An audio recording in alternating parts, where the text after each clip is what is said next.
Right, so where were we? Yeah, so the degree of sharing and privacy and how much people want to share and whether it's optional or mandatory, that's really flexible, at least at the defining stages of the community. So,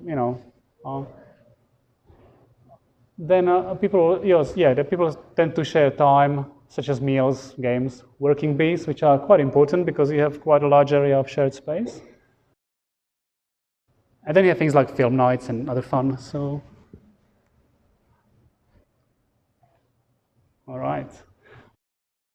There's been quite a few of these places successfully operating across Europe and US and now in Australia. So I think there's probably 50, like something, 50 or so places that you would call co-housing, at least that they resemble the most the sort of European models. But there's a number of other intentional communities. So that could be, your eco-villages, your hippie communes up in, northern New South Wales and sort of Sunshine Coast, hinterland, and so on. But there's been quite a lot of experience over the last, say, 5 decades. So what tends to work, we these days happen to quite reliably know, and that is in terms of numbers, number of families, I guess. So the optimum tends to be between 10 and 50 adults, and there's this consensus amongst researchers and people who run these communities, and some more and some less successfully, that when it becomes more than 50 adults, it's kind of hard to maintain relationships. If it's below, say, the 10 adults or 6 family units, what often happens is that there's lack of diversity, like people tend to be too homogeneous in their thinking, and that can be to detriment of bringing new people in oftentimes. So I'm not sure if we can quantify human interaction that easily. Of course we can't, but it is definitely a good guideline or guidance, and it's been consistent with the success of the communities that operate and have operated for decades. Something that is also a choice to make at the beginning is the individual ownership versus cooperative ownership, or like a company. And particularly in the Australian context, when you have something like cooperative owning the land, it's generally harder to obtain a loan from a bank. And if, say, the majority of us, of course, didn't have the money to pay for the development cash, then we would need to sort of think of how we will enable people to get mortgages, even though my personal view is I'd like to do this so we don't have to have a mortgage. But that's, again, something to maybe discuss after this. Residents typically do not have shared economy, and they do not share necessarily common ideology or religion. So that's one of the main defining factors of co-housing, as opposed to, say, communal living, where you tend to have, a Christian community or Buddhist or, yoga or that sort of stuff. So co-housing benefits largely from a broad aspect of political and philosophical views, and it's all about respect. So these things are quite nice to share over a dinner table in a sort of civilized manner. And yeah, so that's something that attracts me to it as well. Then you have as a result, the socially rich, diverse, interconnected community. And another important thing is that the structure is non-hierarchical, and all decisions are made democratically and ideally by consensus, but there should be fallbacks when you run into, just so you can move on, I guess, with the things. But it is ultimately a democratic place. The common design approaches of the successful co-housing communities have been planning in a context, so real care about the immediate and broader environment in design and delivery of the project. They can be urban, suburban, rural. The settlement tends to be compact, so there's always a strong notion of preserving as much land as possible for landscaping, maybe for future development, but particularly for landscaping, gardens, permeable landscape. So it's all about water retention and creating a local ecology, or sort of microclimate. Common thing tends to be parking on a periphery, so you have to do a bit of a walk to your house, but that means you meet people, that means kids can play safely, that means you're not wasting space on driveway, which can be veggies or landscaping, grass, things like that. Shared green space is of course as large as possible, and that's a common sort of defining factor of these places. So you kind of minimize your own little yards as much as sort of you're comfortable with, or as much as the planning at the council will permit. And then, of course, you're free to a fairly large and comfortable garden. And of course, there's lots of economy and looking after a large garden as a group as well, because you can never practically achieve that degree of landscaping as an individual in your backyard. So that was sort of general stuff, and now I'm sort of going to move on to what I'm thinking might work here. But again, this is open to discussion and questioning. So I'm thinking 6 to 12 units, just because that's just what I think. I don't know. maybe you would like to imagine a place that's a bit larger and resembles a village more. I guess this was my initial thought, just because 6 to 12 people are relatively easy to organize. And I'm imagining that this would be a self-funded place. And so if we have something like 30 units, we would probably need to take this quite on a different level. We would probably have to get like a third-party developer. They would, have to make an income from that. It'll be a completely different level of project. Of course, I'm open to it, but I think 6 to 12 people is manageable as a group, and we could save some money basically being able to organize ourselves in the development as a group with our own resources. Then compact urban formation, townhouses or detached houses. I guess maybe you have seen the little video I made. That's just a sketch. It's probably too small and too compact, but it's just to give you an idea that it might be quite a lovely and cute little space. But nevertheless, we will be looking at minimizing our own. Not minimizing, I would say, looking at what is the least that we are comfortable with and what we really need, and then transferring some of the things that we might not need all the time, such as guest rooms, into the share house or into the shared sort of realm. I think the shared car parking is really important. Again, not essential. Maybe we will want to have car park each next to our house, but I think that's quite important. And it's safe for kids, and you save that swath of land which normally has just oil dripping on it and car tires trampling it down and concreting and so on. So I think there's a lot of strength in actually to have that shared parking on the edge, and possibly undercover, which then creates like a flexible sort of communal space. So I'm imagining that if it was a carport, so your car doesn't get damaged in hail or something like that, cars can once in a month, be taken out into the street, and you can have a gathering there. So undercover again. So that might work. Might work like that. Then you have the shared green space. Again, like I said, maximize it and maximize the permeable landscaping. So we have substantial water retention on site, and we can sort of start creating these little microclimates. Productive planting only. That's again my own view. Like I don't really see why people would plant these kind of non-productive, manicured gardens, as if mimicking the nobility of old. Like, look, I don't need to grow anything because I'm rich. I can go to shops. I think it's nicer to just, if I'm planting a tree, let it be a fruit tree, or and if I have a bit of grass under the fruit tree that I have to mow, perhaps it could be thyme or legumes or capsicums. Like in permaculture, it's called the food forest, so companion planting, and you can basically create these little microclimates that sort of almost manage themselves and look quite beautiful. So I don't really see why we would plant anything that doesn't produce. And then I'm imagining everyone would probably want a small private garden, so if it's that you have a pet, or that you want a little shed or somewhere to woodwork or sculpt, or just chill in the sun. And this garden could be fenced or not fenced, privacy screened or not. That's probably something again to discuss, but I think it's quite important that everyone has their own little, space where they can relax on their own without disruption. Common house, shared workshop. This tends to be a very important part of most of the communities that you see sort of worldwide, particularly in Europe. and they very much set on these kind of regular sharing meals and these dinners, and they take turns, and I'm not quite sure how I personally feel about it. I'll probably listen to you on this. I love to entertain and love to cook, but I'm not sure how I feel about the expectation of it or the schedule for it. But maybe it's something to look at. Yeah, don't have any opinion on it really. But the common house there should be one, I think, and it can be either open or enclosed. And I think at minimum it should probably have a nice stainless steel barbecue, so something that's easy to clean. But why would everyone have their barbecue?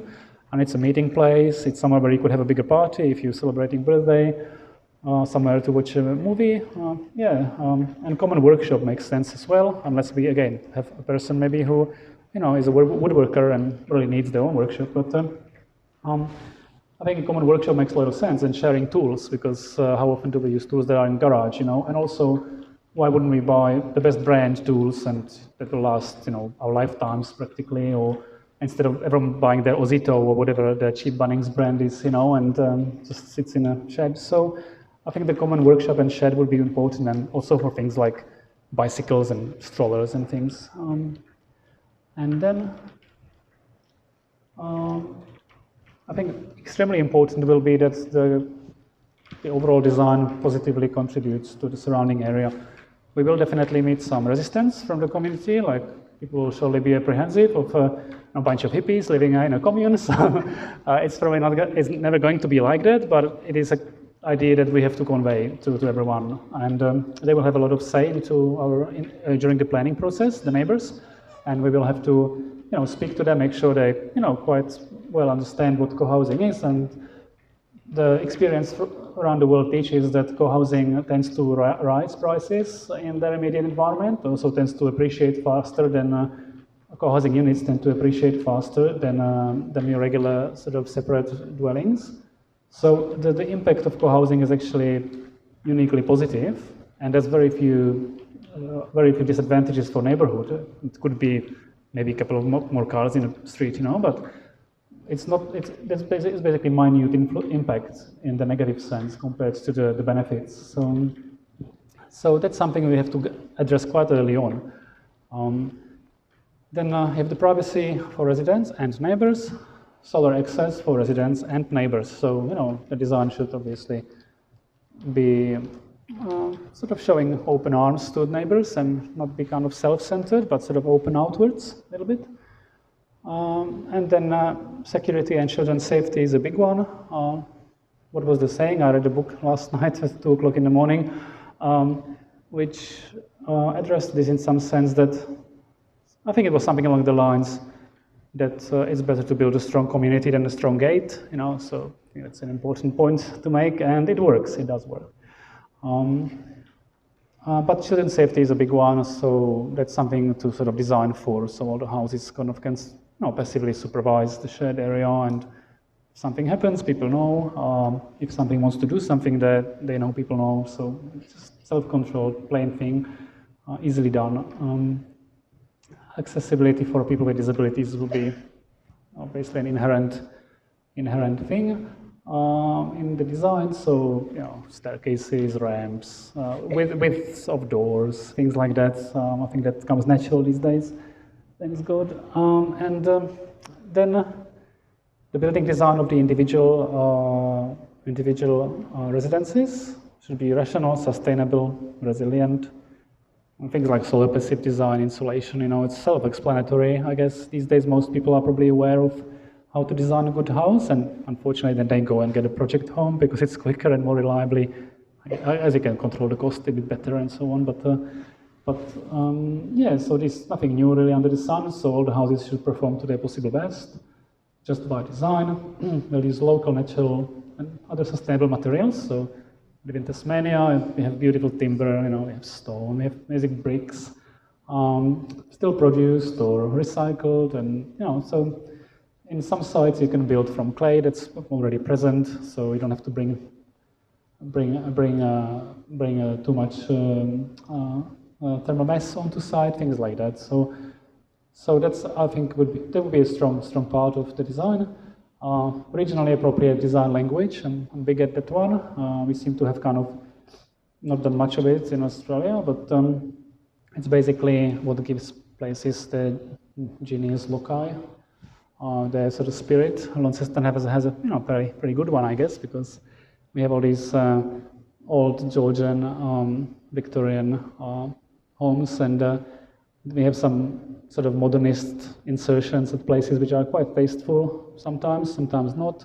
But on a whole, I think Launceston has very strong character, and it's reasonably unique in the Australian context, where I think we've quite light-heartedly demolished here and there, and put this and that there, and so we'll look at if we're building in Launceston, we'll look at the immediate surroundings of the site, but also look where the city was when it had a direction, which is like design-wise, which is from its inception, conception, I don't know, until say the modernism hit with its kind of sort of unrestrained appetite for shapes, and we might sort of look at how to sort of heal that design language of the city. So this could be a nice opportunity for that, because when you're building 10 houses, you're creating a place, you're creating character, you're inspiring neighborhoods. So we might hope that if someone's building next door, they'll look at us and they'll go, oh yeah, this is actually quite nice, makes sense. Maybe it's better than just pointing a finger randomly in a catalog of project homes. So that's my little hope. Materials should be non-toxic, non-contaminating. Again, pretty straightforward. But it comes to details like avoiding paint when we don't have to paint, or things like that. These things are inherently toxic. So, but again, not religiously. So, within some practical and reasonable means. And then incremental design, and that's a really good idea. Applied oftentimes in stuff like affordable housing. This is somewhere in South America. I'm not sure where that one is, but basically what it is about, that the government or whoever is developing delivers half a house, and then people fill in whatever they feel like they need, as they go. So it's a pretty sweet idea, and I think that's something quite relevant to co-housing, at least the one that I'm thinking, because if we are self-funded and we don't have mortgages, maybe we only have 50 grand to build to start with, like we do, or might have if we're lucky. So we can build a studio, and maybe in 3-4 years we'll feel like building another room. And so these places I don't particularly find beautiful, or I don't want to mimic them, but they definitely nicely demonstrate that idea that you start with something quite livable. Again, not for me, I don't like it, but it is what it is. Like you have the sort of service area down the bottom, living and bedroom up the top, and then you have that space which you can use as an outdoor space in the middle, but you can fill it in with whatever you feel like you need as your family grows or your needs change. So incremental housing, I think that's something quite strong to look at. And so this is just a quick thing I did, exploring a new program, so I had a bit of fun. But you can see what sort of might be like a very first kind of imagination in my head. It could be completely different or very close to what you might look at building one day. But what this sort of shows is the parking in front, the landscaping, which is all fruit trees and veggies and so on. A soft permeable landscape, but not dirty one, not mud. And you can see houses a different degree of incremental growth. So you can see tiny studio, which could be 25 square meters for a single person or a young couple, or us. And then you can see 2 or 3 bedroom homes for someone who has bigger family or wants a bit more space. And these things could be self-built, or they could be built by builders. Again, most co-housing schemes are built as a whole at once to save money, and because people get mortgages and so on, so it has to be more like formalized. If we decide that we don't, or we will try not to get mortgages, then something like this would be quite feasible, because you can build as you feel, within some reasonable constraints, and you can sort of there's a guy building something around here, so that could probably work quite well if we're looking at minimizing costs and self-building in many instances, or getting your own builder on site and building for you. And because the houses are detached, that you can do it. You know, if the terrace is, it's a bit harder to build at different stages. Or anyway, just an idea, just a pretty picture, not an actual design. And then we have some considerations that I find, and probably not, I'm not covering everything, but you know, what sort of occurred to me. We will need the sort of development process. I guess I stole this from the book I was reading last night. So the development process in most of these communities tend to be this founding member group. So that can happen today, it can happen in the coming weeks. But you get people who are sort of prepared to commit and dedicate some time, and of course finances to sort of get things underway. You agree on goals, location, financial expectations, how we're going to fund it, how much it should cost, and select consultants, you know, developer possibly if we need one, project manager could be one of us. I'm pretty bad at it, so. And then once we have all that, we can start looking at land. So we'll probably have to set some criteria. We have to look at how many of us we want. You know, do we want 6? Do we want 20 houses? Density, how close to each other we want to live. Like I showed that sketch to my family, they were horrified, it's too close. And they're from Czech Republic, you know, they spend half their life, maybe that's why, they spend their life in units mostly, so that's how we live. So, so they thought it was too close, maybe you think it's too close, so we'll have to look at that. The neighborhood we're looking at, not particularly consideration for myself, and I think wherever we can buy, we will, but some people might prefer a particular type of neighborhood, amenities and so on. Pricing is a big one. We'll find a site, enter contract, subject to council approval, if we can. And then we sort of look into feasibility, development strategy, set some timelines, develop design program, establish legal entity, agreements, and then we sort of create schematic design. That should be done collaboratively. So collaborative design is a big thing. It's a whole science. People get doctorates of it.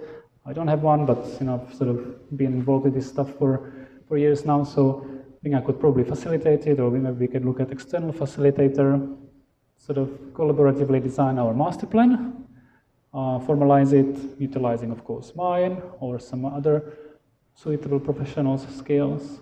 And then we submit planning application, and if that's approved, we can develop design, pay for the land, secure finances for construction, organize construction drawings, building specifications. So that will be stuff that we all will share, but also talk to individual residents about how they want their floor, how they want their walls, that sort of stuff. If it's done as a one whole project, it may be that everyone will build their own. People might prefer to fit in there, you know, fit out their houses by themselves as they go, or so that could be individual or group. We'll call tenders, select builder, get building permit, finalize contract finances schedule, and just make sure that everything gets built the way it's meant to. So that's roughly the process. Maybe it seems daunting, but it's no different to building a house, and building a house is not difficult. So when you've done it, you know, once or twice, I think people find it hard to stop. So that's all of my clients. So it's not that hard. It's maybe daunting, but it's reasonably streamlined and straightforward. We have to decide whether we want individual ownership, like a strata title, where we actually own the land we're building on. And it's good, but it's expensive. It's quite expensive to actually subdivide a lot. It's mortgageable though, so if we want loans, it makes sense. Individual freedom is a bit greater, like people can sort of put it on Airbnb if they want to, really. It's very hard to control those things. And the outcomes are quite unpredictable, I guess, in that sense. It's easier to sell those, so if people want some exit strategy, if it's just a stepping stone towards some future place to live, then yeah, it makes sense. As opposed to that, we have the cooperative company or trust, some sort of legal entity which owns the land, and then people own the individual homes. So if you build your house, you're free to build one that you can take away. You know, there's houses that you can take apart quite easily, or even lift them up, or even on the wheels. And so tiny houses. I wouldn't necessarily say we should do tiny houses because they have some inherent restrictions and image associated with them. So it may be a good or bad thing. Again, something to discuss. But on the other hand, tiny house is something you can put behind the truck and take it somewhere else if you want. So something to consider. Then it's a bit cheaper, or quite a lot cheaper, to buy land as a cooperative and develop it as a company and develop it that way. It's way cheaper without subdividing, all the approvals, legalities. So there's a lot of savings in that. But it's going to be very hard to get a mortgage, I imagine, unless we get it as a group, possible. But again, something to discuss. Predictable long-term outcomes. It's a bit easier to control the direction of your community as a community, not as me or you or you. But it's easier to sort of say, okay, we want this person here, this one not. But that's again a double-edged sword. Like, do we want openness and inclusivity, or do we want some really strong direction? So again, consideration. Another thing is, if it's a cooperative or trust, we can make sure it remains affordable, and that's, I think, a big one for argument for this particular type of development, because if we have a company and you want to share it in the company, which gives you the right to occupy a piece of land on the company's land, it could be 30 grand now for us each, let's say. In 20 years, that land might be worth $200,000 instead of 30, like your little plot. But we will, as a cooperative, say, no, it's going to be linked to median income or low income. So it can be, or to inflation or something like that. So the share in the community can only be sold on for same as you invested. You're not going to make money. But of course, then you have the house, and that's something that you would get money directly if you're selling, and how you set the price, that's, I guess, up to everyone. But so I think it sort of prevents that sort of price hike and people coming on board just with the intention of making money, because people who understand cohousing, they know these places appreciate quite quickly, or quite successfully and quite steeply compared to other developments. So that's a possible danger. Maybe it's a good thing, maybe not. Yeah. So legal form also, you need to consider government grants and incentives. There's all kinds of money we can or cannot get, depending how we kind of work together. Availability of loans. And whether we want to invest money now and then commit, or commit and then invest, how much money we can sort of come up with to start with, and so on. In Launceston, we have different zones, so we're looking at 10, 11, 15, 16, these kinds of zones. They have all a little bit different sort of nuanced uses and how many people you can fit in one lot and so on, but the planning regulations are flexible to an extent. So. But this is what emerged from discussion with the council. We can look at all of these zones, and I think that any of them would work in a different way. It depends more on a particular block of land. How close is it to transport, or how close is it to other amenities? That will then dictate how many parks we need on the place. So for instance, if you buy a cliff and then up to the top we'll build houses, we don't need any parking. But we will never get there, like people in wheelchair will never get there. But we would not need to waste site for parking. That may or may not be a good thing. But typically, you need at least one parking space per dwelling. You need some guest parking. If you have bigger dwellings, like 3 bedrooms, I think you need 2 car parks. So that can be, and also where the parking is. So I'd like it to be in the front or somewhere on the side, but council might require that we put it at the actual houses. So again, if we find a site which has a little bit of a hillock in the middle, maybe we will be able to strongly argue that parking should be along the main road, and that will save us a lot of land and a lot of concrete and so on. So something to think about again. Size and density. So say, for instance, in the residential zone, I think it was 350 square meters minimum per dwelling, which might sound like a little, or it might sound like a lot. To me, it sounds like a lot. Like I would probably, personally, comfortably live on, say, 100 or 200 square meters, including my little garden. So it doesn't, mind it in a very compact, minimalist way. But some other people might like bigger. It doesn't really matter. But the thing is, the difference is that once you reach a certain threshold, there's likely to be lots of complaints from the neighbors. They kind of begin becoming worried that the amenity will be reduced for whatever reason, noise, traffic. So if we, apparently, that's what the councilman said, a planner, based on his experience, if we sort of are below the 350 per dwelling, it will be longer to get the thing approved. So 2 months as opposed to 1 month, which has implications on how we will formulate our contract for the land and so on. But that's details for later. But something really to consider is how many dwellings and how many square meters. Also, some of these 350 can be shared. So let's say we have 200 each, including house and a yard, and then we have 2,000 shared, and that contributes to the individual portions. So that's another thing. And then there's like general sort of, again, requirements, 50% maximum of roof compared to the area of the land, 75% should be permeable, or can be impermeable, sorry. What I would definitely try to do is aim it far better than that. So we really want that water to stay on site and do good to the piece of land we occupy.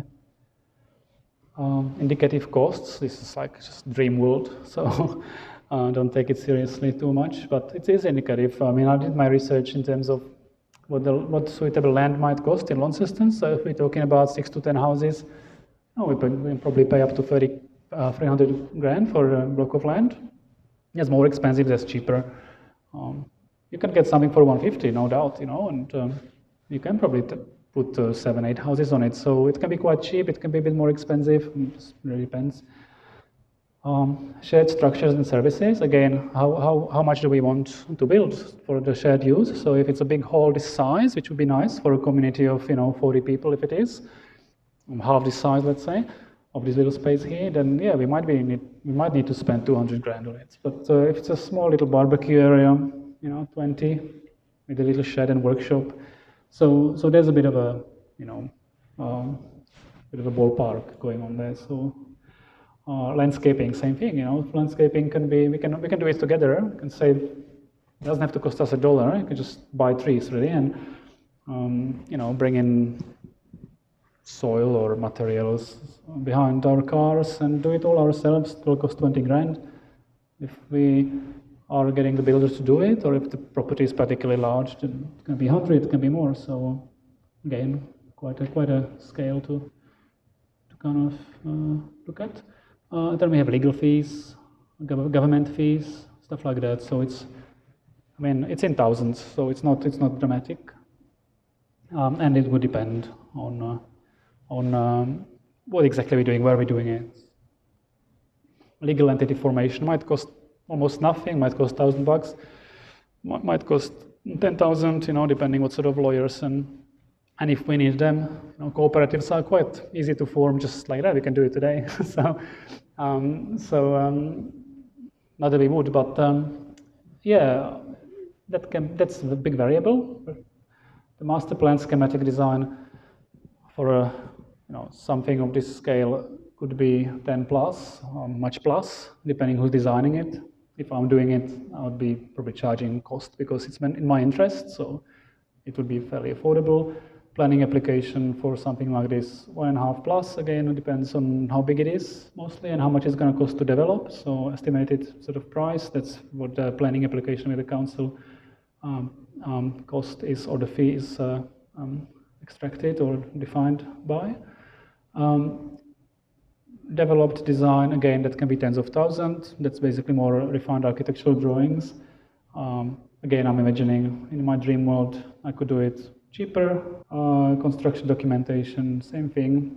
That's just your specifications that say what tiles, what taps. We may not even need it. People might want to do it themselves. So engineering costs 5 to 10K. There's a bit of economy of scale. So of course, if we're designing 10 houses, it's not going to cost 10 times 2,000. It's going to be less. So engineering not too expensive if we're working as a group, and surveying, other consultants may be required, may not. For instance, if the parcel is well defined with existing fencing, we can just go with what's there.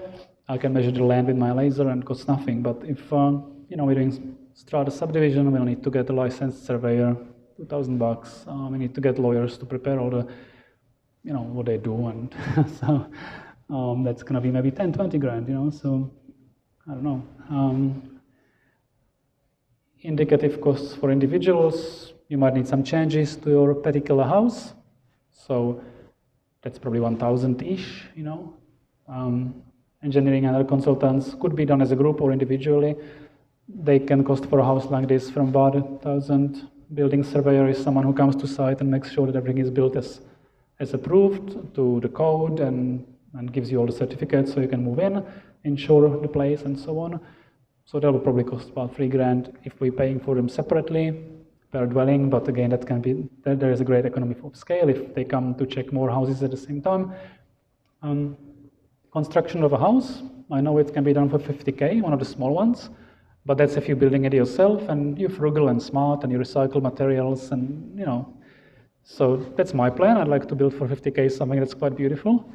But, you can spend 200, you can spend more. If a builder builds you a 3-bedroom home, far more, if you want, depending on how you want to live, on your means and so on. But I found it interesting that this scheme will enable, someone in their 20s to own a place in a wonderful community for 70, 80 grand. It's something that parents sometimes can lend their children, or it's almost verging on a personal loan you can take without having a mortgage, or, if you're a social media influencer, it's your income in 2 years, something like that. I don't know. So not everyone, but many people might be able to actually have a place to live and then enjoy life, for another 70 years without worrying about things. So yeah, and then we have the ongoing maintenance, services, rates, insurance. So we'll have some kind of common accounting and pay for all these things. Challenges will be the numbers, density, floor space ratios, parking requirements, neighbor objections, subjects to planning approval. Contract clause is important, so we'll try to get land which the vendor is sort of in support of that. Some might not, some might want to quickly sell and not worry, but some might actually be in support of our ideals, or maybe they're keen to sell, they're happy to wait for a couple of months to settle, and maybe they'll be happy to put the clause in there, and then we are safe that, okay, maybe we will lose our deposit of $10,000, $5,000 if things go worst case scenario, but we kind of save if something happens and we don't get approved. But with the amount of collective knowledge, I imagine that it should be fairly smooth sailing. It's also, I think that's the general kind of attitude I got from the council. They'll be very supportive of it. So as long as we don't do anything stupid, I can't see why I think worst case scenarios, but good to be aware of them. Unexpected delays and costs. What if there's a cave under the house site? Or you just never know. So that's, you take risks, same as if you're building anything else. And conflict, of course, so let's not argue. But the conflict is a good thing for learning, and it's a constructive thing. It doesn't have to be destructive. So I think at the first sign of possible clashes between different personalities, I think we'll embrace it immediately and maybe look into methodologies to embrace these things, because they will happen, they might not. There's communities that work completely flawlessly, like my marriage.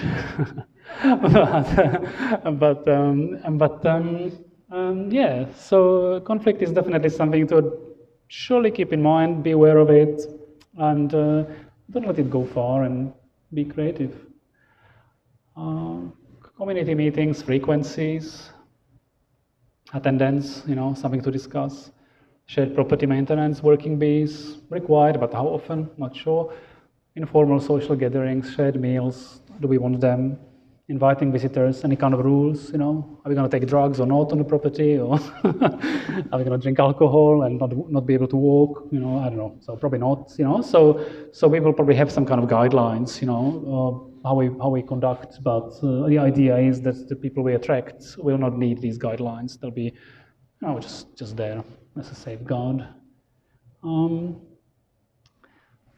Definition of shared community goals. It's a good one, you know. It's really good to have common vision. Maybe the first thing that we should do.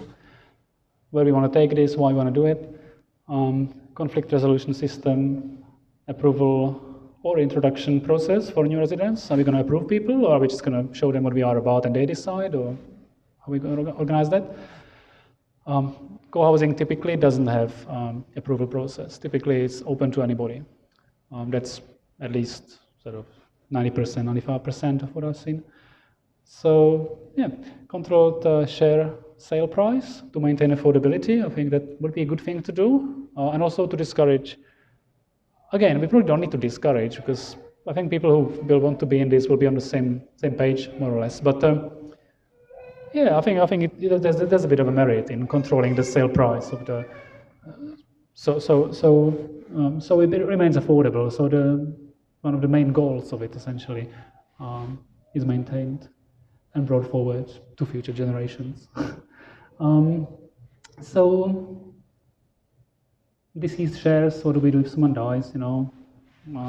Again, probably a small detail, but something to think about when you're forming. Are we going to smoke? Are we going to play music? When? How? Yeah, these normal sort of strata problems that people have, and I'd like to avoid them. Like, I consider myself extremely cautious not to upset anyone around me, and I can tell you I've bought a house 2 or 3 times in my life, and every time there was that one neighbor out of 10, and it just spoils your enjoyment. It's not necessary. So I think if you can do this for ourselves and also to protect our neighbors, that would be good, because it's difficult to have 40 neighbors. Right now there's an empty block somewhere waiting for us, but we need to be more self-restrained than we would be, of course, if we had a farm or even just regular suburban home. Domestic animals, how, what kind?